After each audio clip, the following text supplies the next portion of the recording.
Bakit may mga tao inaalis ng Diyos sa buhay mo?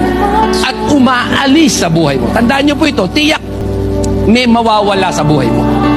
Tiyak may aalis sa buhay mo. Anong dahilan? Because God doesn't build your life on the people who left. Ayaw ng Diyos na i-build mo ang buhay mo sa mga taong umalis. Pag ayaw na sa'yo, tanggapin mo na. May mga tao na, let's say, nag-apply ka ng trabaho, hindi ka nakapasok, it left. Tanggapin mo, it's not for you. God is not preparing that place for you.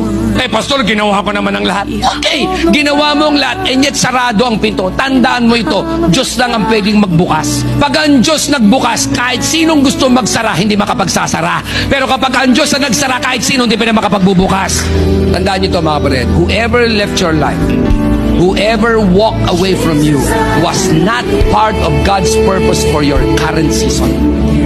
Kapag may umalis sa'yo, may mga bagay na nawala sa'yo, business na wala sa'yo, trabahong nawala sa'yo, perang nawala sa'yo, ibig sabihin hindi siya part ng God's purpose for you in that current season. That's why God allowed it to go away. Pwede naman niyang pigilin eh. Pero ba't di niya pinigil? Kasi sabi ni Lord, anak, hindi mo yan kailangan for this season.